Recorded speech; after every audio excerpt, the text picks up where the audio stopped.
Hello friends, welcome to the YouTube channel holistic multimedia design. Last video में हमने image adjustment के कुछ options देखे थे।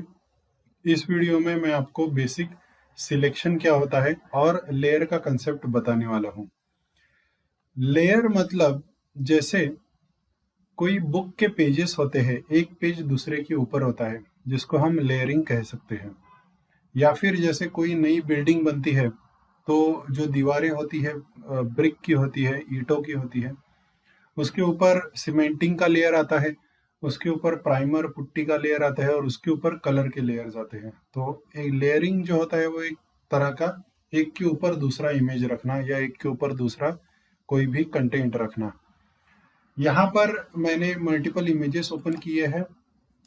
अब इसमें मैं किसी एक फोटो पे जाता हूँ और कंट्रोल ए यानी सिलेक्ट ऑल, यानी वो पूरा सिलेक्ट हो जाएगा। अब यहाँ पर राइट साइड में आप लेयर पैनल देख सकते हो। अगर लेयर पैनल आपको नहीं दिख रहा है तो F7 उसका शॉर्टकट है, या फिर विंडो में आप लेयर्स नाम का ऑप्शन है, उसको ऑन करो तो लेयर्स आपको दिख जाएंगे। जो भी इमेज आप ओपन करते हो, फोटोग्राफ आप ओपन करते हो कंट्रोल ओ से, तो आपको बैकग्राउंड पे एक बैकग्राउंड लेयर आपको दिखेगा सबसे पहले। इसको कंट्रोल ए यानी सिलेक्ट ऑल आप देख सकते हो। इसके बॉर्डर पे एक मार्की टूल आया है, पूरा सिलेक्ट हो गया है। उसके बाद कंट्रोल सी कॉपी, ये विंडो का भी शॉर्टकट है कॉपी का। और अगर दूसरे इमेज पे मुझे जंप करना है तो कीबोर्ड शॉर्टकट होता है कंट्रोल टैब। कंट्रोल टैब से मैं दूसरे इमेज में जाता हूँ और फिर वहां पर ये अब दूसरा इमेज जो है इसमें भी आप देख सकते हो कि यहाँ पे ये बैकग्राउंड है उसका। और यहाँ पर मैं कंट्रोल वी यानी पेस्ट करता हूँ, ये भी विंडो का शॉर्टकट है। और यहाँ पर आप देखो राइट साइड में ये लेयर 1 बन गया, जो कि पहले वाले लेयर के ऊपर आ गया। तो इसने क्या किया, नीचे वाले लेयर को ढक दिया पूरी तरह से। और लेयर के स्टार्टिंग में ये आई का सिंबल है जो है उसकी विजिबिलिटी। आप अगर ऊपर वाले लेयर की विजिबिलिटी बंद करोगे तो ऑब्वियसली नीचे वाला लेयर दिखेगा। फिर से उसको ऑन कर सकते हो। ऊपर वाला लेयर, अब जैसे कि बैकग्राउंड पे मैं क्लिक करूं तो ये ब्लू पैच में दिखेगा, इसका मतलब बैकग्राउंड का लेयर मैंने सिलेक्ट किया। अगर मैं लेयर 1 पे क्लिक करता हूं तो वो ब्लू पैच में दिखेगा, मतलब मैंने लेयर 1 को सिलेक्ट किया है। यहाँ पे कोई भी लेयर सिलेक्ट करने के बाद उस लेयर की कुछ प्रॉपर्टीज आती हैं। जैसे कि पहली प्रॉपर्टी है ओपेसिटी, 100% है। अगर मैं ओपेसिटी को कम करूं तो वो ट्रांसपेरेंट बनेगा। जैसे जैसे मैं ओपेसिटी कम करता जाऊंगा वो ट्रांसपेरेंट बनता जाएगा और उसके थ्रू पीछे वाला लेयर दिखाई देने लगेगा। अब अगर मैंने उसकी ओपेसिटी पूरा 0 कर दी तो वो 100% ट्रांसपेरेंट हो गया। तो ओपेसिटी को फिर से मैं 100 करता हूँ। इसमें और एक चीज है, इसी लेयर में यहाँ पर ब्लेंडिंग मोड यानी ऊपर वाली इमेज नीचे वाले, ऊपर वाला लेयर नीचे वाले लेयर में किस तरीके से ब्लेंड होगा, एक दूसरे में मिक्स होगा। बाय डिफॉल्ट ये नॉर्मल पे है, तो नॉर्मल में क्या होगा, सीधा सीधा ऊपर वाला इमेज नीचे वाले इमेज को ढक देगा। इस पे क्लिक करता हूँ और डिसॉल्व पे क्लिक करता हूँ या डार्कन, थोड़ा डाउन एरो प्रेस कर सकते हो इसके बाद, तो एक एक ऑप्शन आपको दिखेंगे। जैसे डार्कन में आप देख सकते हो कुछ अलग कॉम्बिनेशन बना है। डाउन एरो पे क्लिक करो, मल्टीप्लाई में ये दोनों को कलर मिक्स होके कुछ अलग बना है। Colour burn, linear burn, darker colour, lighten, screen, colour dodge, linear dodge, lighter colour, overlay, soft light, hard light, vivid light, linear light, ऐसे कई सारे ऑप्शंस आपको मिलेंगे। हर एक ऑप्शन का अपना एक अलग इफेक्ट है और अलग अलग जगह पे उसका एप्लीकेशन हमें काम में आने वाला है। जो डिफॉल्ट होता है जैसे मैंने बताया वो नॉर्मल होता है। आप कुछ ऐसा भी कर सकते हो, जैसे ये लेडी है, ये वाला इमेज। अब इसके ऊपर मैं कोई फोटो पेस्ट नहीं करता हूं, लेकिन इसी लेयर पैनल में नीचे की तरफ ये है न्यू लेयर का सिंबल। आप जैसे देख सकते हो कोई पन्ना हम पलटते हैं तो जैसे उसको फोल्ड होता है कॉर्नर, वैसा वाला सिंबल है। उस पर क्लिक करता हूँ तो एक लेयर 1 बन गया जो कि खाली लेयर है, इसके अंदर कोई कंटेंट नहीं है, वैकेंट लेयर है। और फिर यहाँ लेफ्ट साइड में जो टूल बार है उसमें सबसे नीचे दो स्क्वायर्स आपको दिखाई देंगे, एक थोड़ा आगे और एक थोड़ा पीछे। जो आगे है उसको फोरग्राउंड कलर कहते हैं और जो पीछे है उसको बैकग्राउंड कलर। तो मैं फोरग्राउंड कलर पे क्लिक करता हूँ, एक कलर पैलेट ओपन होगा। इसमें मान के चलो मैंने कोई एक कलर सिलेक्ट किया है, जैसे एक ऑरेंज कलर सिलेक्ट करता हूँ मैं यहाँ और इसको ओके करता हूँ, तो यहाँ फोरग्राउंड में ऑरेंज कलर आ जाएगा। और लेयर 1 को सिलेक्टेड रखते हुए मैं अल्ट बैकस्पेस करता हूँ। अल्ट बैकस्पेस से फोरग्राउंड कलर सिलेक्टेड लेयर में भर जाता है। कंट्रोल बैकस्पेस से बैकग्राउंड कलर फिल होगा और अल्ट बैकस्पेस से फोरग्राउंड कलर फिल होगा। फोरग्राउंड कलर फिल करने के बाद अब मैं यहाँ पे इसके ब्लेंडिंग मोड्स को चेंज करता हूँ और आप देख सकते हैं कि मैं इसको ऐसे कुछ पोस्टर टाइप इफेक्ट दे सकता हूँ। तो वही ऑप्शन जो थोड़ी देर पहले हमने देखा उसको मैं अलग तरीके से भी यूज कर सकता हूँ। जैसे कई अलग अलग कॉम्बिनेशंस बनेंगे और ये कॉम्बिनेशंस को यूज करके मैं थोड़ा विंटेज टाइप लुक देना है, सेपिया टोन में कुछ अगर करना है तो मैं कर सकता हूँ। और इफेक्ट थोड़ा कम करना है तो इसकी ओपेसिटी भी मैं कम कर सकता हूँ, तो उसका इन्फ्लुएंस थोड़ा सा कम हो जाएगा। ये एक विंटेज या क्लासिक लुक यहाँ पर आ गया। इसके बाद हम आते हैं सिलेक्शन टूल्स पे। जैसे मैंने एक इमेज जब दूसरे इमेज पे कॉपी पेस्ट किया था तो मैंने कंट्रोल ए यानी सिलेक्ट ऑल किया था। अब मुझे यहाँ पे पूरा इमेज सिलेक्ट नहीं करना है बल्कि उस इमेज का एक थोड़ा सा लिमिटेड पोर्शन सिलेक्ट करना है। तो उसके लिए यहाँ पर 2 नंबर पे सिलेक्शन टूल्स है। सबसे पहले तो आपको रेक्टेंगुलर मार्की टूल दिखेगा, लेकिन उसको एक राइट बॉटम में छोटा सा एरो होता है। इसका मतलब अगर मैं इस पर क्लिक करके रखूं और माउस को ना छोड़ूं तो इसके अंदर फिर और सब ऑप्शंस होते हैं, जैसे कि रेक्टेंगल है, इलिप्स है, सिंगल रो मार्की टूल और सिंगल कॉलम मार्की टूल। ये मोस्टली वेब में लगते हैं, बाकी नीचे वाले दो। रेक्टेंगुलर मार्की टूल में मैं क्लिक करके ड्रैग करता हूं और ऐसा कोई भी एक रेक्टेंगुलर रीजन सिलेक्ट कर सकता हूं और फिर कंट्रोल सी उसको कॉपी करके कंट्रोल टैब अलग दूसरे डॉक्यूमेंट में जाके कंट्रोल वी पेस्ट कर सकता हूं दूसरे डॉक्यूमेंट पे। अब जैसे मैंने ये रेक्टेंगल सिलेक्ट किया, मुझे वो सिलेक्शन अगर निकालना है तो मैं control D for D select, D for D select, D for Delhi जैसे होता है वैसे कंट्रोल डी से डी सिलेक्ट हो जाएगा। फिर से रेक्टेंगुलर टूल ही लिया है।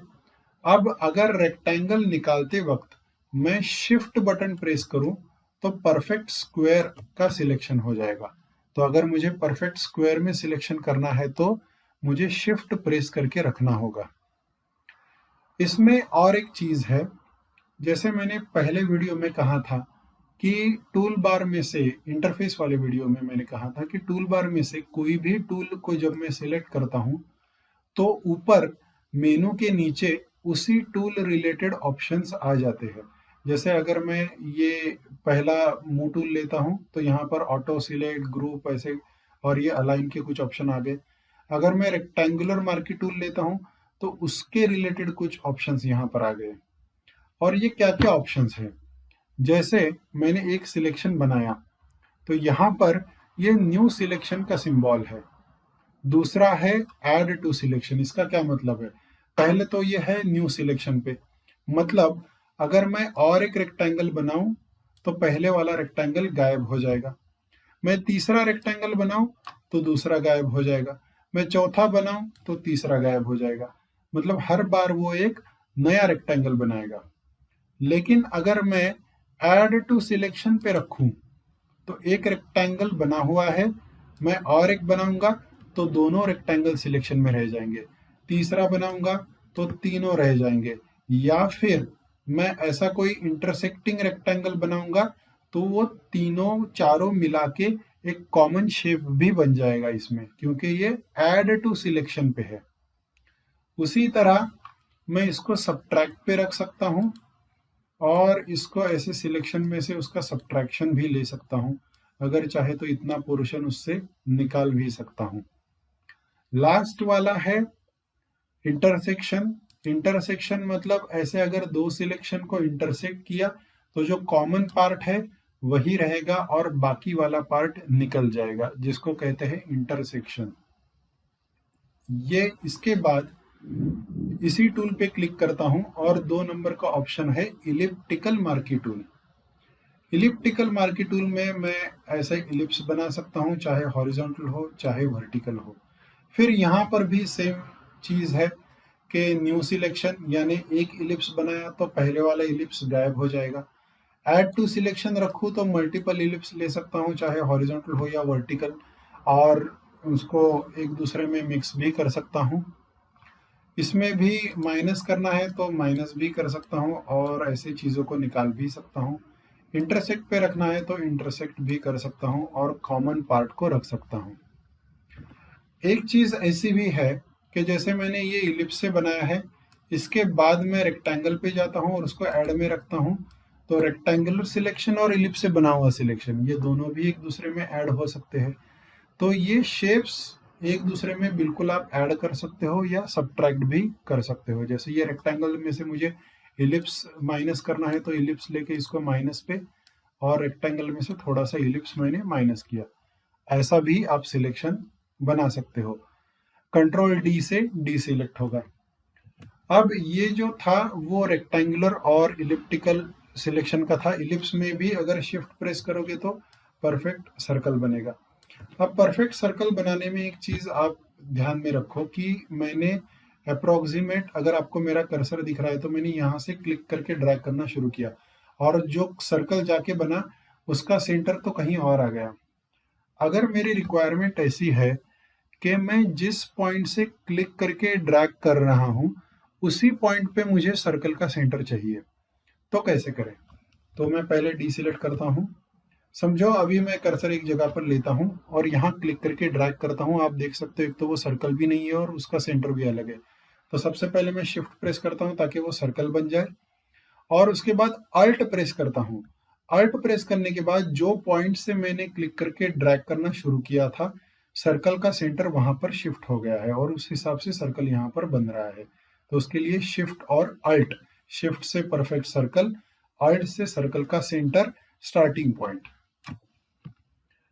इसके बाद नीचे वाला टूल है लैसो टूल।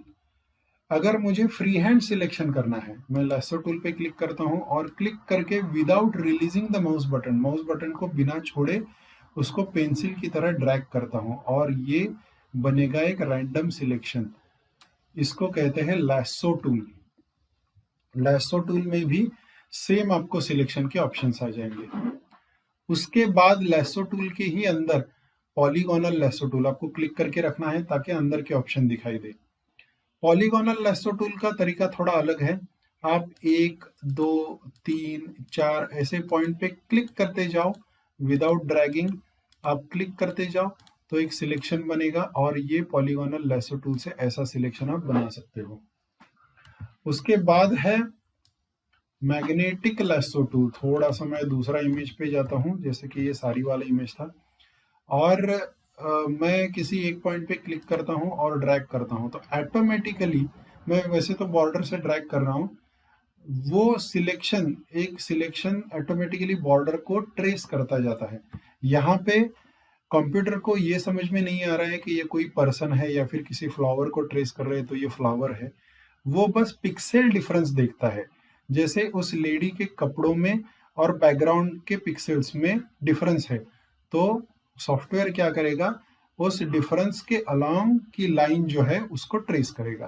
तो ऐसे अपना सिलेक्शन बनता जाएगा। तो कहीं पर अगर बैकग्राउंड का और इमेज का कॉन्ट्रास्ट बहुत कम है तो वहां पर गलत सिलेक्शन भी आ सकता है और आता भी है यूजुअली। जैसे यहाँ पे आप देख सकते हो, यहाँ पे साड़ी का कलर और बैकग्राउंड कलर कुछ उसको समझ में नहीं आया तो सिलेक्शन थोड़ा अंदर से गया, तो ये थोड़ा सा गलत भी जा सकता है। और फिर से स्टार्टिंग पॉइंट पे क्लिक किया तो ये पूरा सिलेक्शन बना देगा।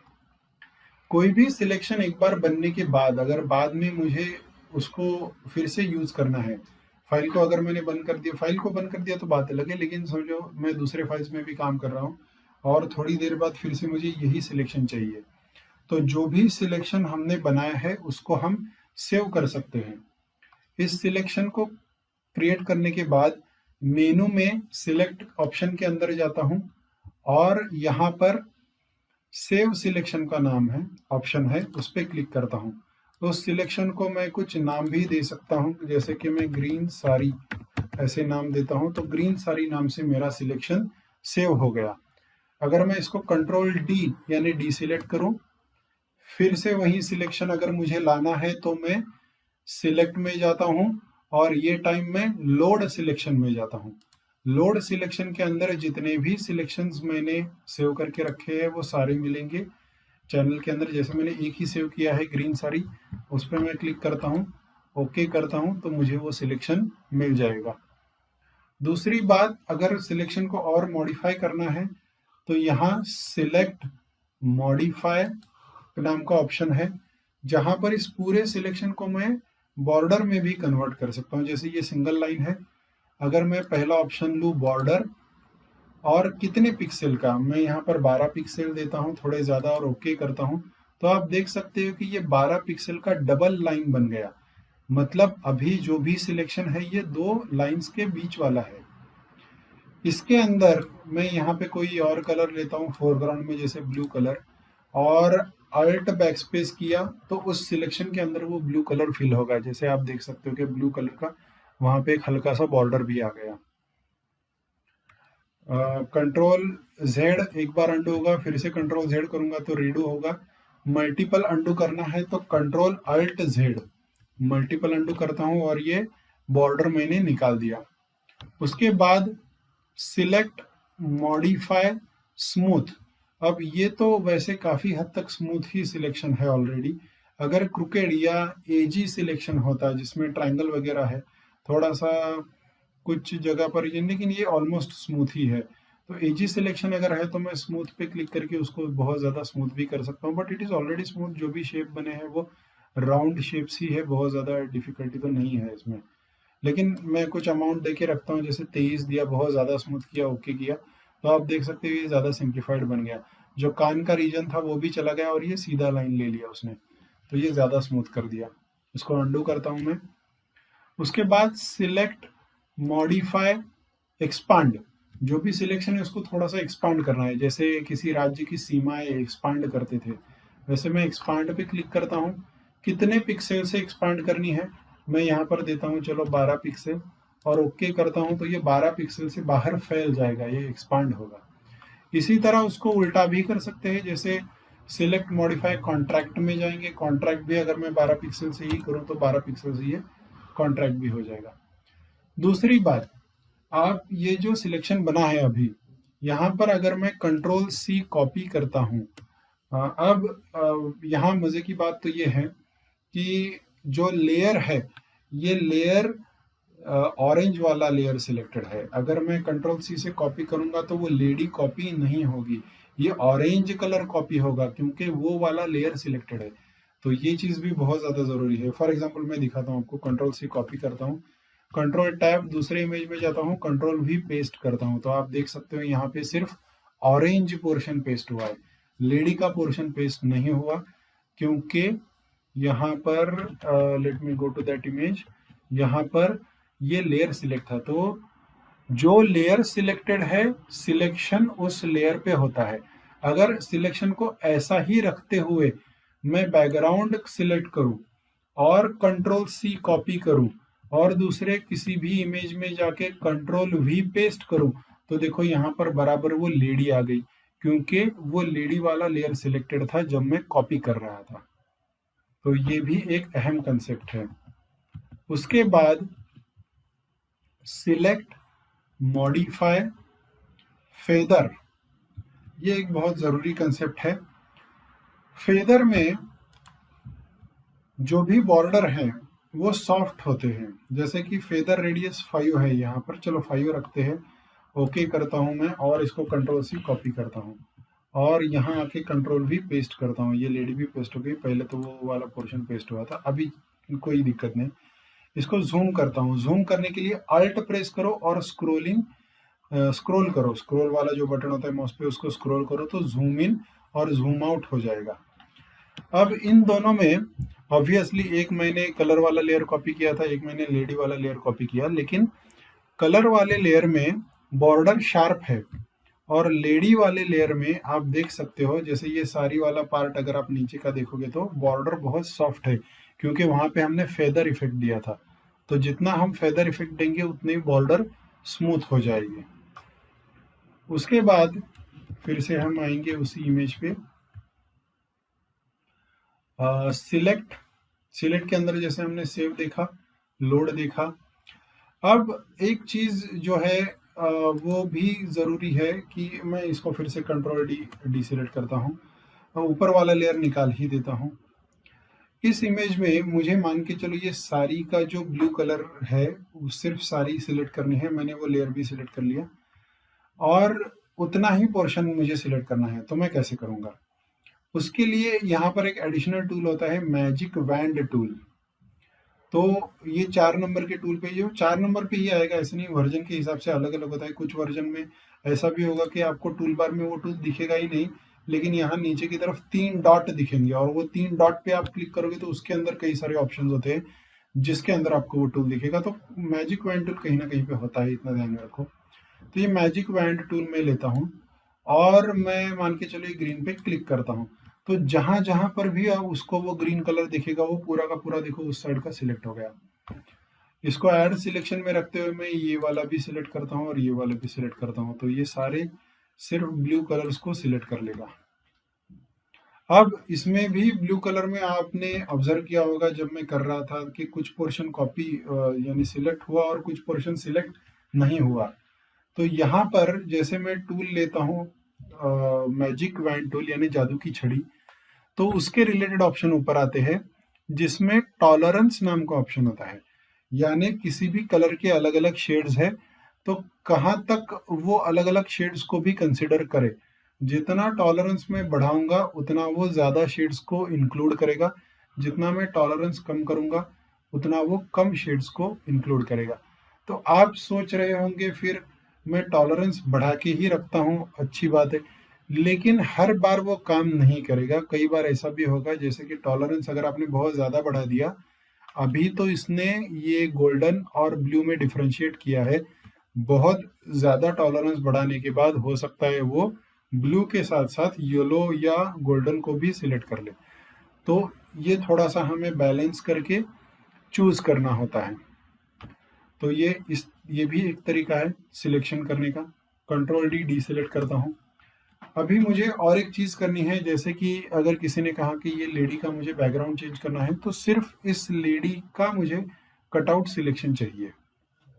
एक है लैसो टूल, लैसो टूल से मैं कर सकता हूँ, लेकिन इसमें पूरा मेरा हैंडवर्क है जिसमें मुझे इतनी बारीकी से इसको सिलेक्ट करना पड़ेगा जो कि प्रिसाइज नहीं होगा।